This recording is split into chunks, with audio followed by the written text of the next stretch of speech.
Thank you, Chairman. Chairman Langworthy, fellow chairs, distinguished members of the New York State Republican Party.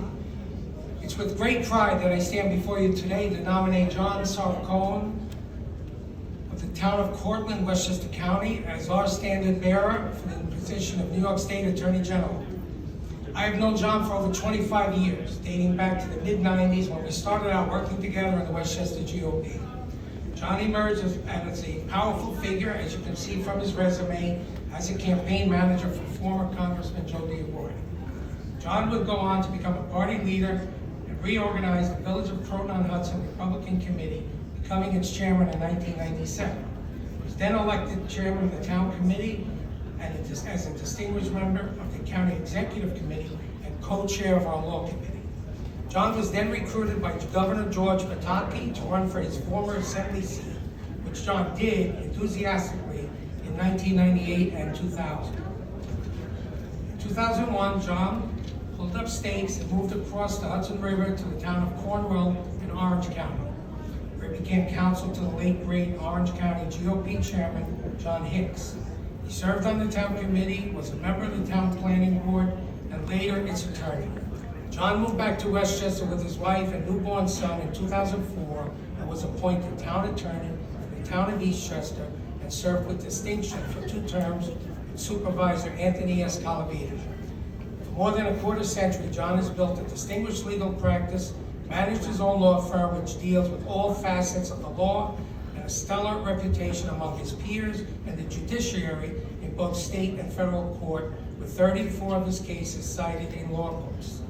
President Trump had the confidence in John to name him as the regional administrator for the New York office of the General Services Administration, a massive job with 16 regional offices, more than 800 employees, with an annual budget of $2.1 billion, and responsibility for activities that stretch from New York and New Jersey to Puerto Rico and the U.S. Virgin Islands. John Sarcone's life story proves he has the political, legal, and managerial experience needed to run the New York State Attorney General's office with 1,800 employees and a budget of over $243 million. He has the courage and the integrity needed to take on Letitia James. Join me today as I cast my vote to nominate him as our party's candidate for New York State Attorney General. Thank you.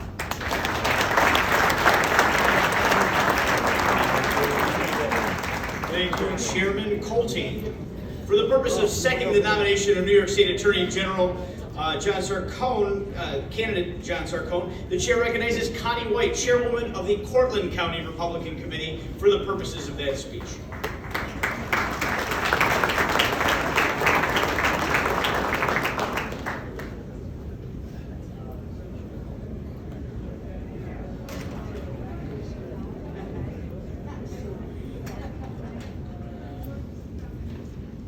Good afternoon, everyone.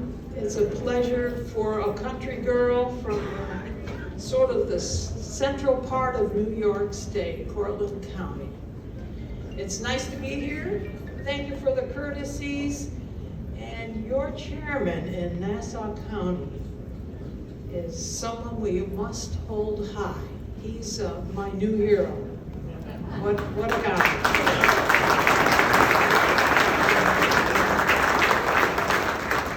Today at lunch, I met a couple who are from Nassau County. I didn't get their names, but the gentleman said he would give me his card. And such spirit in your county. So congratulations to everyone. So I am here because I'm a grassroots kind of person. I like to see a candidate. I like to have a chance to sit down and have chocolate milk with them. Because then you get to know what kind of a guy you're doing business with. How many people like that?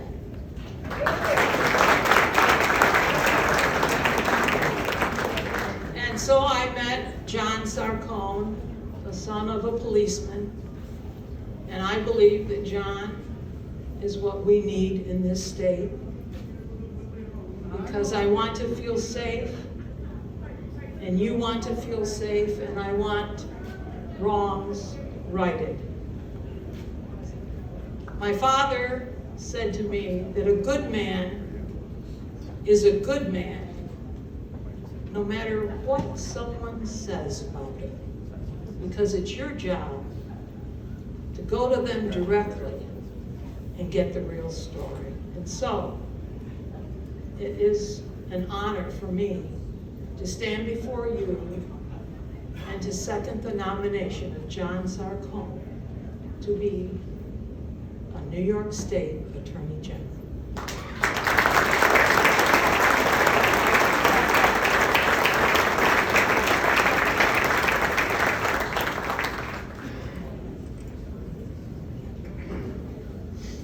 Okay, are there any other nominations? Are there any other nominations? Being that there are no other nominations, the chair will recognize a motion that nominations are closed, and the chair recognizes Skip Draper of Orleans County for the purposes of that motion. Mr. Chair, I move the nominations be closed. I recognize Chris Tague of Schoharie County for the purposes of a second. Mr. Chairman, I second the motion. All those in favor that nominations be closed signify by saying aye. Aye. Contrary, no. The ayes have it, and the motion carries. I declare that nominations are closed. I now call upon John Sarcone to address the convention.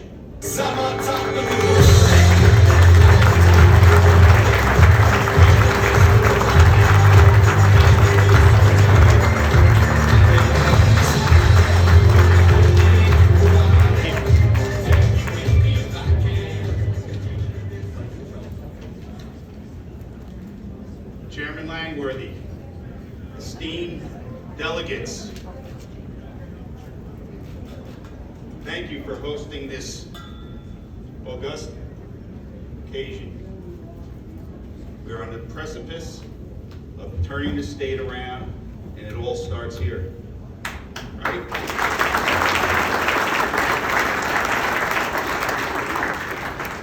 Chairman Cairo, thank you for hosting here in your terrific, safe county where masks aren't required.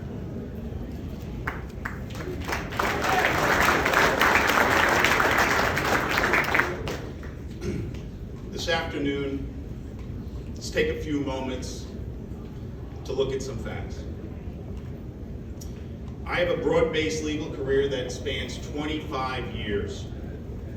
I'm admitted to the bar of the United States Supreme Court, the U.S. District Court for the Eastern District, Southern District of New York, and all courts in the state of New York. I've advocated on behalf of homeowners and small businesses. When I took on their case, this was Davy versus Goliath ×2. I brought a lawsuit against ExxonMobil, the largest and most powerful company in the world, for contaminating groundwater in an aquifer up in Fort Montgomery outside of our beloved West Point.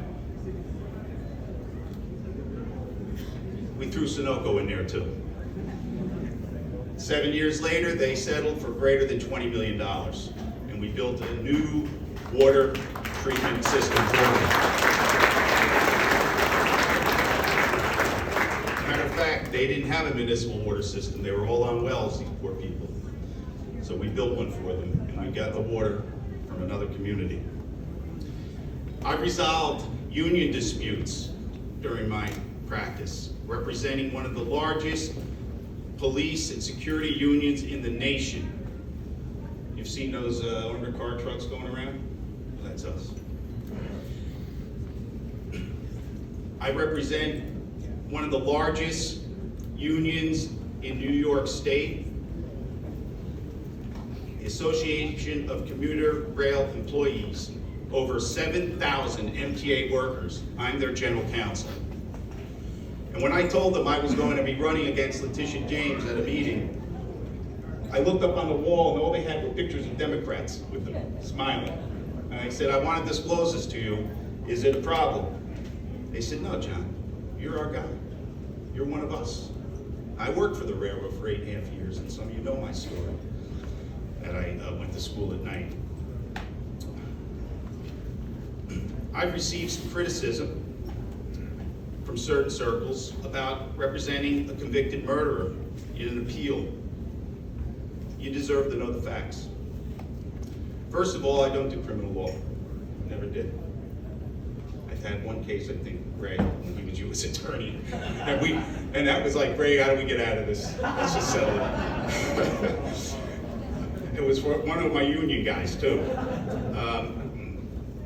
In 2010, I was contacted by Monsignor Hilary Franco, a diplomat for the Holy See and former pastor at St. Augustine's Church in Osney, where I attended Mass at the time, my family. Monsignor Franco asked me to represent a defendant with a long history of mental illness in an appeal of his case and his family in the disposition of civil suits related to it. I agreed to take on the case because of my relationship with Monsignor Franco.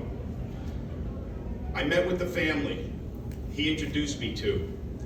They were both appalled and devastated, as was I, by what had occurred by their father, and sincerely wanted to make whatever amends they could to the family of the victim. Before I took that case, I asked them what the father intended to do. And they said, give the daughter everything. Liquidate every asset that he owns. The house, sell the cars, liquidate all the bank accounts. And I called up Kevin Kitson, at the time was representing this day. I said, Kevin, there's no need to go to court. It's going to be settled. You're getting everything. The appeal was never about overturning a conviction for murder.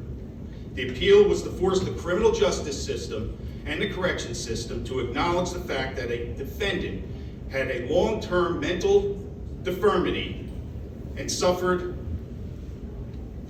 from what was coined extreme emotional disturbance at the time of this heinous act.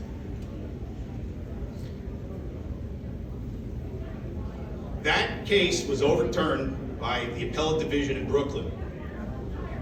It went to the state's highest court, and they affirmed it. And the sole reason they affirmed it was because he had mental illness and suffered an extreme emotional disturbance at the time. That was it. He was resentenced to 20 years. He's still in jail now. Over the course of law school and decades of practice, I've learned and experienced many truths. Two of them are, most cases have nuances, few are black and white, and secondly, that as an attorney, I have a responsibility to advocate on the intent of the written law, whether or not people like my client, or if the outcome is unpopular. The fact that I won this case and have had cases published in 34 either federal or state reporters. Some of my cases, especially my election law cases, are taught in law schools. This is the type of legal background that a candidate for Attorney General should have. My work in government includes being appointed by President Donald J. Trump as the 14th Regional Administrator for the United States General Services Administration for the Northeast Caribbean region. For this position, I passed a background test check that cleared me for top secret sensitive information clearance. There are very few in the United States that have that clearance. I oversaw 16 regional offices in 2 states, 2 territories, with more than 800 employees, an annual budget of $2.1 billion dedicated to the real estate and in acquisitions over $1 trillion. I saved taxpayers tens of millions of dollars through sound planning, streamlining of services, and creating more efficiency. I was very proud to stand with Congresswoman Elise Stefanik in October of 2020 to cut the ribbon together to open a brand new Alexandria Bay Land Port of Entry. At the time, it was the largest construction project in the nation. I oversaw the completion of that during the COVID crisis. I fought back against the ex-guy, we're not even gonna name his name, all right, who was trying to shut down all construction, and we stopped that. We finished it on time, on budget, and with nearly zero lost time due to injury. And that is a testament to the background that I had in construction and construction law. As regional administrator, I led the federal government's COVID-19 regional rapid response in New York, New Jersey, Puerto Rico, and the U.S. Virgin Islands. I've helped to mobilize necessary resources to supply hospitals with PPE and coordinated the safe operation of federal and U.S. court buildings for over 80,000 federal workers so they could go to work safely. Many of them first responders. For that, I was the only one in the nation to earn the Administrator's Exceptional Service Award in 2020 for excellence in customer service, innovation, leadership, mission results, and cost savings. The New York State Attorney General's office has 1,800 employees, including more than 700 attorneys, and a fiscal year budget of $243 million.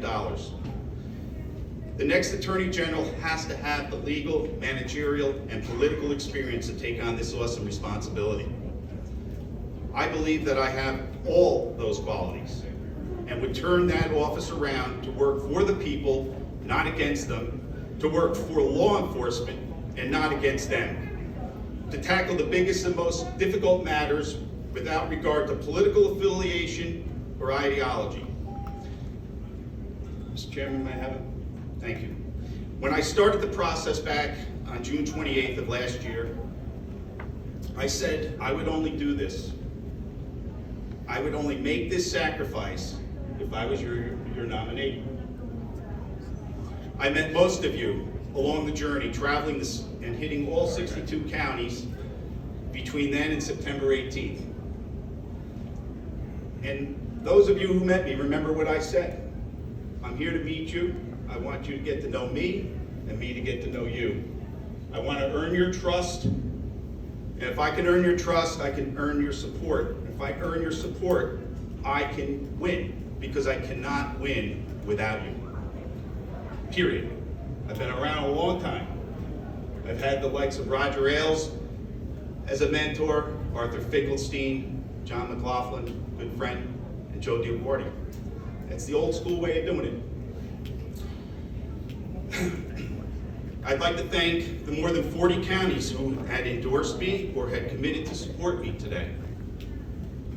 I also want to thank the New York State Police Conference of New York and all its members for embracing me and showing me the level of support that I would need to carry on this important task.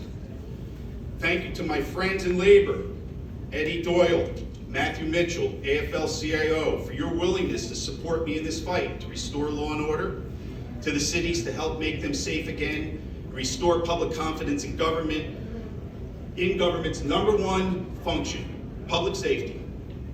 The jobs will disappear for those union members if we don't turn things around this year. And they recognize that, and together they're going to put up a fight as well. I'd like to thank my friends and campaign team, Bob Pavone, the head of my law enforcement advisory group, Pat Lagana, my trusted friend and campaign treasurer, my finance team, I'm going to remain nameless, because everybody's going to start calling them for money. My campaign team, who raised $250,000 in less than 3 months. And who are committed to raise millions more, by the way. That's one thing Diabordi taught me, how to raise money. It's such a gift. Most appreciative to Congressman John Sweeney, Special Advisor and Counsel, Tom Spargo, my chairman and friend of 26 years, Doug Colte.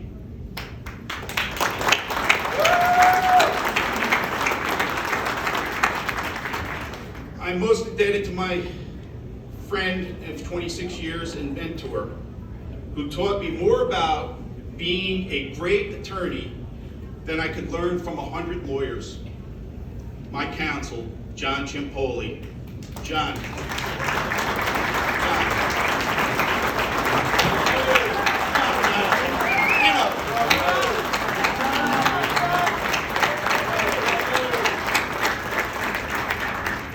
Finally, to my dear wife, Cecilia, my rock, my soulmate, thank you for putting up with me during this trek. Everything you've done to support me with the kids and managing the schedules. Thank my children, my mother, my siblings, and my entire extended family. Thank you for your love and support. Stand up, Cecilia. Say, stand up.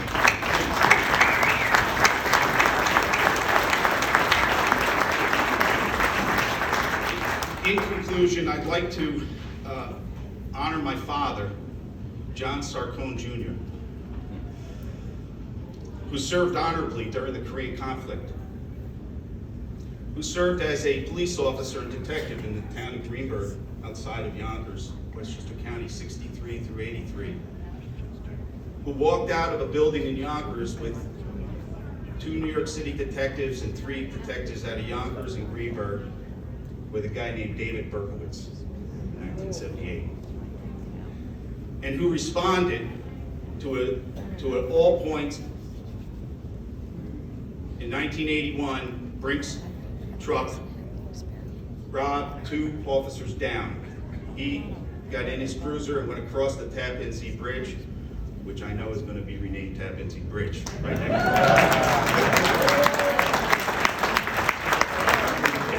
He went across that bridge, not knowing whether he was going to be the next victim. Today would have been his 85th birthday. And I know he's proud of me today, no matter what the outcome, no matter how this turns out. Because every day he bravely went to serve, he had under his police hat a medallion that was inserted in plastic, and many of you police officers know about this. And in it was a medallion of the Saint Michael, the Archangel, the patron saint of law enforcement. Nick, with your permission, I'd like to read the prayer. Saint Michael, the Archangel, defend us in battle. Be our protection against the wickedness and snares of the devil. May God rebuke him, we humbly pray. And do thou, O Prince of the heavenly hosts, by the power of God, thrust into hell Satan and all evil spirits who wander through the world for the ruin of souls. Amen. I offer that prayer for you today, our candidates, and our party. I know I am entitled to a roll call. Bring this to a vote. In the interest of party unity, I respectfully decline the nomination, Mr. Chairman. Let's go on and win November 8th. Take back this state. End the revolving door.